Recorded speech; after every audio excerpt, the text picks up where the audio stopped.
오늘 주시는 하나님의 말씀은 시편 37편 12절부터 22절까지의 말씀입니다. 할렐루야.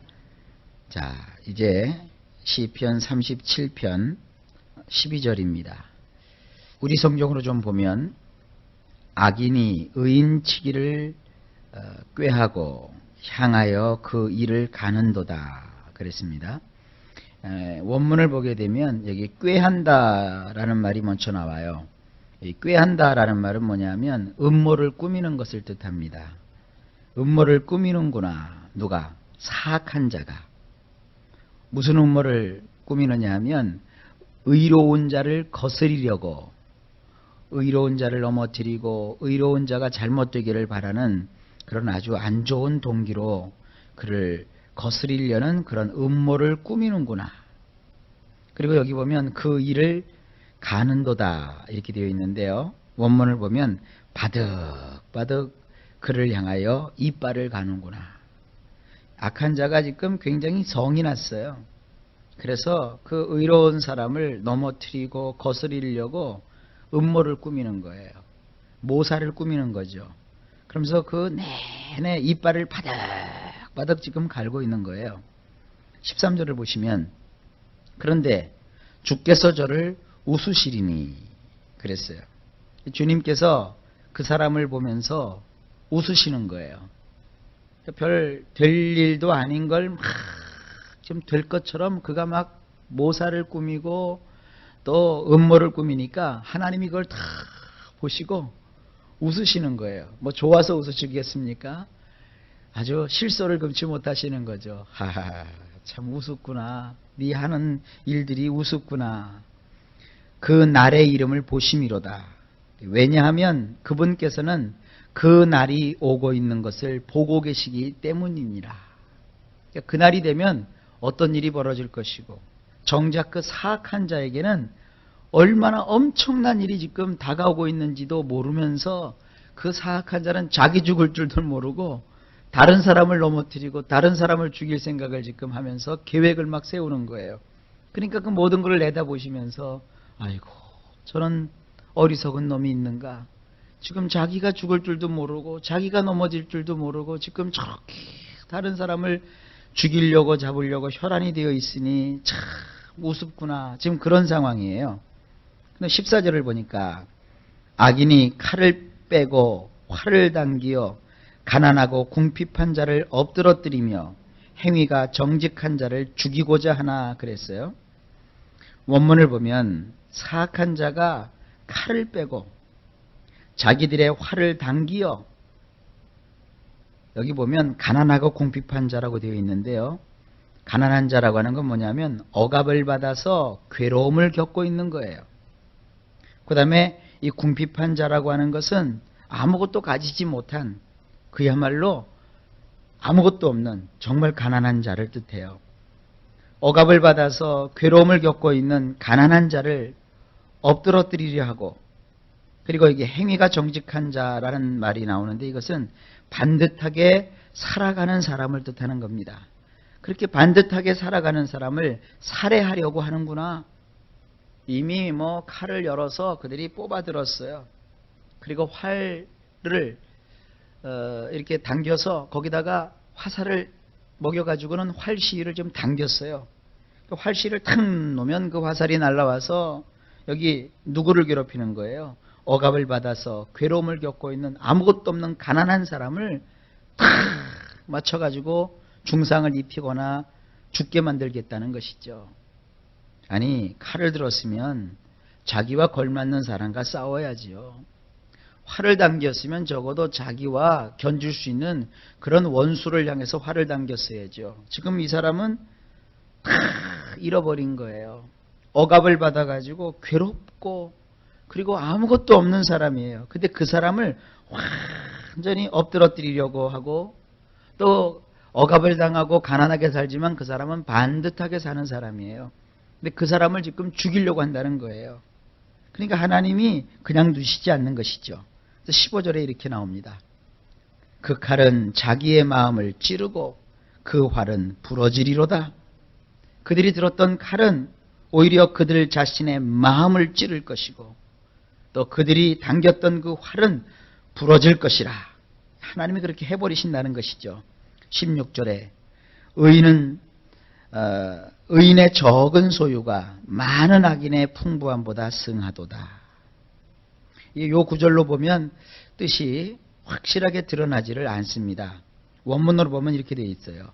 의로운 자가 가지고 있는 적은 것이 사악한 자가 많이 가지고 있어서 풍성한 것보다 더 좋으니라. 우리 성경에는 의인이 어떤 그 재물을 가지고 있는 것을 연상시키는데 원문은 그것보다 더 큰 의미로 쓰입니다. 의로운 자는 그의 돈이 되었는지 생명이 되었는지 아니면 주변에 어떤 사람이 되었는지 가지고 있는 것이 변변치가 않아요. 아주 조그만 것밖에 없어요.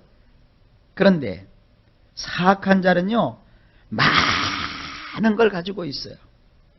얼마나 많이 가지고 있느냐면 가지고 있는 것이 너무 많아서 넘쳐요. 그런데 하나님께서 지금 비교하고 계시는 거예요. 사악한 자가 아무리 그냥 태산같이 많은 것을 가지고 있다 할지라도 하나님 보실 때 의로운 자가 가지고 있는 조그만 것보다도 그 많은 것이 못하다는 거예요. 아무것도 아니라는 것이죠. 그러면서 이렇게 말씀하십니다.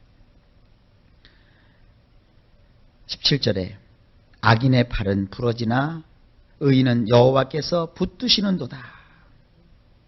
여기 보면 원문에는 왜냐하면 사악한 자의 여기 팔은 부러지나 그랬는데 이 팔이라고 하는 것은 그냥 팔이 아니라 아주 힘센 팔을 뜻해요. 힘이 넘치는 그런 팔. 사악한 자가요. 악한 사람이 힘도 세요 지금.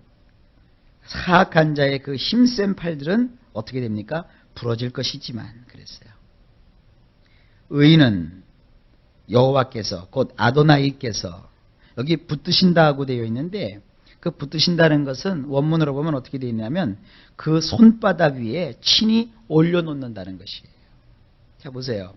지금 사악한 자가 그 굵직하고 단련되고 근육이 잘 발달한 팔로 칼을 뽑아들었어요. 그러니까 그 힘센 팔로 막 칼을 휘두르면 이 아무것도 가지지 못한 나약하고 연약한 그리고 가난한 그리고 고통을 받아서 억압을 받아서 아주 힘이 다 빠진 이 가난한 사람이 어떻게 당하겠습니까? 그리고 또 그가 막 기세가 등등해요. 그런데 하나님께서는 그 사악한 자의 힘센 팔을 어떻게 하느냐? 부러뜨려 버리셔요. 그리고 의인은 그냥 내버려 두시는 것이 아니라 그 의롭고 가련한 사람을 하나님께서 친히 그 하나님 자신의 손바닥 위에다가 올려놓으세요. 하나님 손바닥 위에 올려놨는데 누가 건드리겠어요 지금. 굉장한 말씀입니다 지금 이 말씀이요. 그리고 18절을 가보시면 여호와께서 그 완전한 자의 날을 아시니 저희 기업은 영원하리로다. 여기서 지금 아도나이께서는 완전한 자의 날들을 알고 계시니 저희들의 기업은 영원할 것이니라 그랬어요. 아주 원문과 일치해서 우리 성경이 번역하고 있거든요. 하나님께서는 그 완전한 사람, 하나님 앞에서 올곧게 살고 곧바르게 사는, 비록 가진 것은 없고 당장은 지금 억압을 받고 곤경에 처해서 힘든 삶을 살고 있지만 그러나 그의 날이 어떻게 될 것인 것을 주님이 잘 알고 계십니다. 그래서 저희들의 기업은 영원할 것이라는 거예요. 굉장한 말씀 아닙니까? 19절에 저희는 환난 때에 부끄럽지 아니하며 기근의 날에도 풍족하려니와. 원문엔 이렇게 되어 있어요. 저들은 나쁜 때에도 부끄럽지 아니하며. 여러분 인생을 살아가는 동안에 나쁜 일을 닥친다고 해도 하나님을 믿는 사람은 부끄러움을 당하지 않아요. 예수를 믿는다고 해서 모든 삶이 평탄하고 순탄하고 기름을 발라 놓은 듯이 매끌매끌거리는 것은 아닙니다. 만약에 우리의 복음이, 우리의 신앙이 야 너는 나쁜 일 하나도 당하지 않을 거야. 아주 너의 삶은 맨질맨질하고 말이지 주단을 깔아놓은 것처럼 아주 좋은 일만 있을 거야. 그건 가짜예요. 그건 가짜예요. 그건 거짓말이에요. 성경은 그렇게 말하고 있지 않습니다. 네가 인생을 살아가는 동안에 어려운 일도 있을 거야. 힘든 일도 겪을 거야. 마음 상하게 하는 일도 있을 거다. 그러나 하나님께서 그 나쁜 때에도 나와 함께 하시고 하나님께서 그 의로운 손 위에 나를 올려놓으시기 때문에 부끄러움을 당치 않는 거다 이거예요. 그러니까 어려운 일이 있고 힘든 일이 있다고 해서 우리가 막 안달복달하면 안 돼요. 그런 환경을 통해서 나를 단련하시고 나를 훈련하시고 오히려 그것을 좋게 바꾸어 주셔서 나로 하여금 유익되게 하시고 나로 하여금 승리케 하시는 하나님을 바라보면서 기뻐하시는 가운데 기도하는 우리 모두가 되시기를 주님의 이름으로 축복합니다. 먹을 것이 없는 기근의 날들에도 풍족할 것이라. 아니 기근의 날에 풍족하면 사실 얼마나 풍족하겠어요. 한번 생각을 해보세요. 먹거리가 없어요 세상에. 만약에 세상 사람들 지금 기근이 닥쳐갖고 다 굶어 죽는데 나만 축복받았다고 나만 잘 된다고 뻐기면 그 하나님 기뻐하지 않습니다. 그러니까 세상 사람들은 기근을 당하여서 먹거리가 없어서 막 허덕허덕하고 아우성거리고 있는데 하나님께서는 하나님을 사랑하는 그 사람 또 하나님이 사랑하시는 그 사람에게 그런 때에도 풍족하게 해주신다는 거예요. 뭐 떵떵거리고 살면서 남들은 뭐 내가 이렇게 잘 사는 거 보니까 부럽지 이게 아니죠. 그 기근의 때에도 하나님께서 나에게 살 수 있도록 이끌어 주시고 그곳에서 어려움 당하지 않게 해주시고 견디게 하시고 이기게 하시고 오히려 그런 속에서 남들이 가지지 못하는 그런 풍요로움을 가지게 하시는 거 이게 하나님이 주시는 은혜요 축복입니다. 우리의 인생 속에 이런 좋은 일들이 넘치게 되는 줄로 믿습니다. 20절에 악인은 멸망하고 여호와의 원수는 어린 양의 기름같이 타서 연기되어 없어지리로다. 원문을 보면 이렇게 되어 있어요. 진실로 사악한 자들은 멸망할 것이고 아도나이의 원수들은 어린 양의 기름들과 같이 되어서 다 소진되어 연기되어 없어지고 말 것이니라. 그 옛날에 번제를 드릴 때 그곳에 하나님이 원하시는 짐승의 그 살 조각과 그리고 기름을 함께 불태워서 드렸어요. 그러면 기름이 얼마나 불에 잘 탑니까? 기름에 불을 지르면 그 기름이 지글지글 그러다가 연기가 돼서 완전히 타버린다고요. 그러면 흔적도 없이 싹 사라져버리지 않습니까? 지금 그것을 연상하고 있는 거예요. 어린 양의 기름들과 같이 하나님의 원수들은 다 연기가 되어 불에 타서 없어져 버리고 만다는 것입니다. 그러니까 당장 하나님을 의뢰하고 하나님을 경외하는 사람에게 어려운 일이 있고 그를 괴롭히는 사람이 있고 힘들게 하는 사건이 있다 할지라도 하나님을 의뢰하고 하나님 앞에 서 있는 사람 그 사람의 편이 되어 주셔서 하나님이 그를 보호하시고 인도해 주시고 승리하게 하시고 악을 물리쳐 주시는 거예요. 신앙생활하면서 가장 어리석은 사람이 누구냐 하면 어려움을 바라보고 하나님을 잊어버리는 사람이에요. 힘든 일을 겪는다고 해서 하나님 앞에 기도하는 고삐를 놓쳐버려요. 가끔 그런 분들이 있습니다. 신앙생활 하다 보면 우리 이제 주의종들이 항상 성도들을 가르치고 또 그들에게 교훈을 줄 때 희망의 말씀을 주잖아요. 그러면서 우리가 이 모든 것을 이길 수 있는 것은 기도 외에는 이런 유가 나갈 수 없다. 그러셨으니 기도하십시다. 또 예배하십시다. 하나님 앞에서 예배하면 곧 예배 성공이 인생 성공입니다. 이렇게 가르쳐드리고 안내를 해드려요. 그럼 그들이 그 말씀을 받고서는 순종을 해요. 처음엔. 그래서 뭐 작전 기도도 하고요. 그리고 또 철야 예배도 나오고요. 또 힘을 내요. 그리고 나서 한 번, 두 번 그렇게 하고 난 다음에 일이 막 자기들 생각에는 쫙 풀려야 되는가 봐요. 내 말대로, 내 뜻대로, 내 생각대로 막 일이 돼야 되는데 하나님은 그렇게 하지 않으시거든요. 반드시 하나님은 어떠한 것을 이루실 때 항상 익히는 작업을 하세요. 이렇게 집에서 요리를 할 때 찌개를 끓여보세요. 맛있는 김치찌개나 된장찌개를 끓일 때도 온갖 재료를 넣고 뚜껑만 닫아 놓으면 그게 다 되나요? 불에다 올려놔야 되잖아요.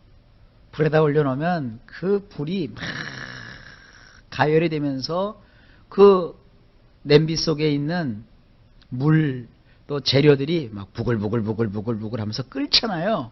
그게 뭐예요? 섞이는 거예요. 막 부글부글 끓을 때는 소리도 요가네요. 막 바글바글 소리 나고요. 안에서 파가 위에 올라갔다 내려갔다 그러고 집어넣은 또 마늘은 빙글빙글 돌고 말이죠. 거기다가 놓았던 무슨 돼지고기 조각은 올라갔다 내려갔다 막 흩어졌다 풀어졌다 거품이 막 났다 막 그래요. 그러면 그것이 그렇게 막 스스로 가열되면서 소리도 나고 움직이지만 모락모락 김이 나면서 맛있는 냄새가 우리 코에 막 들어오잖아요. 그래서 언제까지 그걸 그렇게 끓이나요?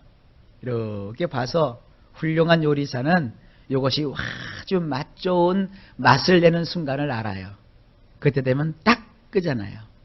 그럼 부글부글 끓었던 것이 탁 가라앉고 그럴 때 거기에 사랑하는 가족이 수저를 놓고 국자를 넣어서 그걸 퍼가지고 맛있게 먹잖아요. 우리 인생도 마찬가지예요. 하나님은요 우리의 인생을요 참 멋지게 조련하시는 조련사이고 우리의 삶을 잘 재료 삼으셔서 아주 맛깔스러운 맛을 내는 그런 요리사세요. 그러니까 하나님 앞에 우리가 맡기라고 그랬잖아요. 너희는 여호와께 맡기고 그를 의지하고 그를 신뢰하라고 그랬잖아요. 하나님께 맡기는 거예요. 그러면 하나님께서 알아서 다 익을 때까지 하나님이 요리하시는 거예요. 처음에 밥을 할 때 보면 밥을 하면서 자꾸 뚜껑을 열어봤다 닫았다 열었다 닫았다.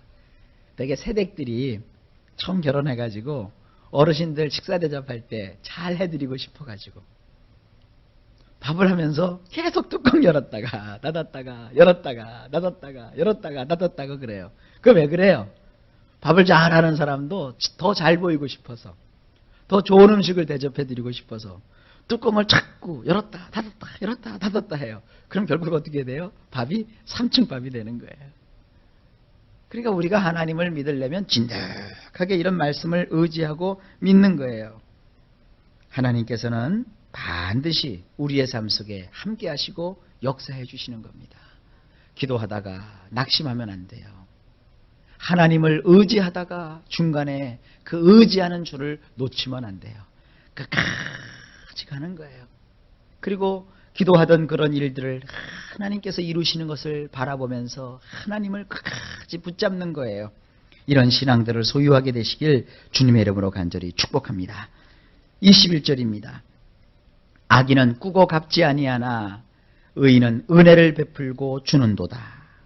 원문을 보면 사악한 자는 꾸고서 갚지 않지만 의로운 자는 호의를 베풀고 주는도다 그랬어요. 그래서 은혜를 베푼다는 것은 호의를 베풀어 주는 거예요. 참 의로운 사람은 다른 사람을 이렇게 배려하고 그 사람에게 친절을 베풀고 호의를 베풀고 또 자기가 가진 것이 많지 않지만 그거 가지고 이렇게 나누고 이런 거예요. 마지막으로 22절. 주의 복을 받은 자는 땅을 차지하고 주의 저주를 받은 자는 끊어지리로다.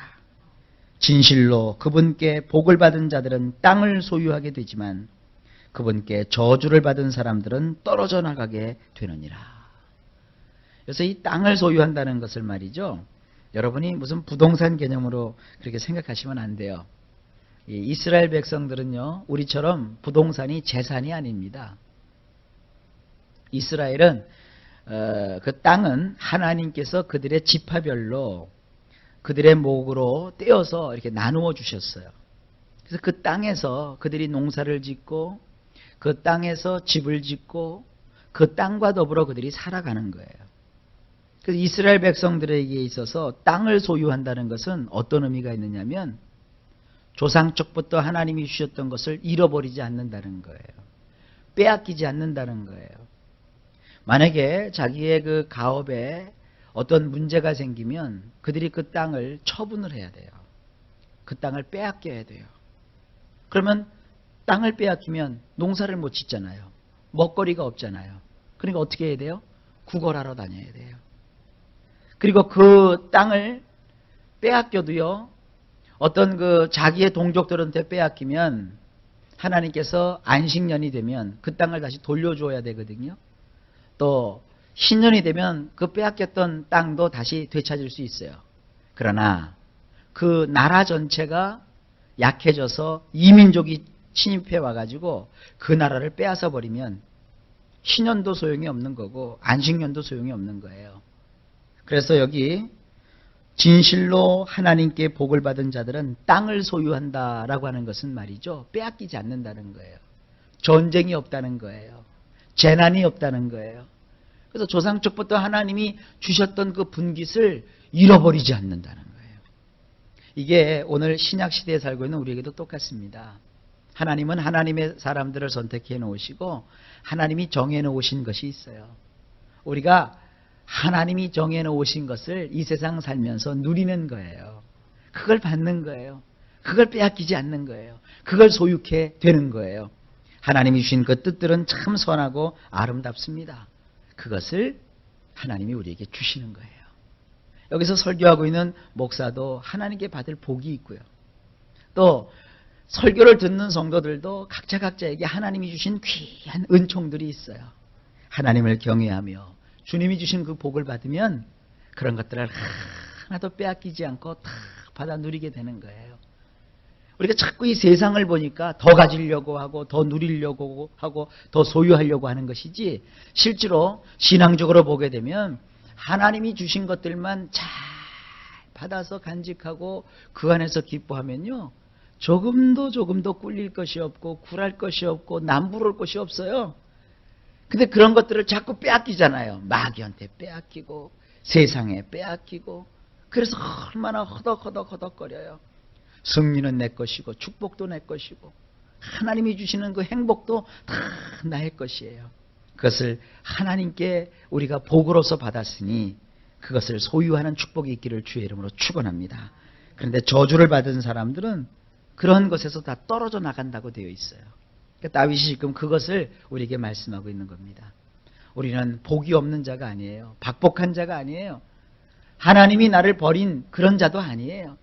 내가 오르지도 못할 저 태산을 오르려고 바둥바둥거리는 것도 아니에요. 하나님이 나에게 다 모든 걸 마련해 놓으셨고 다 이미 주실 준비가 되어 있어요. 그러니까 오늘부터 기도를 그렇게 하세요. 하나님, 나에게 주시고자 하시는 그것을 나의 평생에 받아 누리게 하여 주시옵소서. 하나님이 나에게 주시고자 하시는 그 복을 나에게 주어서 그것을 가지고 기뻐하게 하시고 즐거워하게 하시고 하나님과 평생을 함께 살게 하여 주옵소서. 그 복을 잃지 않는 저나 여러분 되시기를 주의 이름으로 축복합니다. 오늘도 하나님이 함께 해주십니다. 하나님의 놀라운 도우심이 여러분 생애 내내 함께 하실 줄로 믿습니다.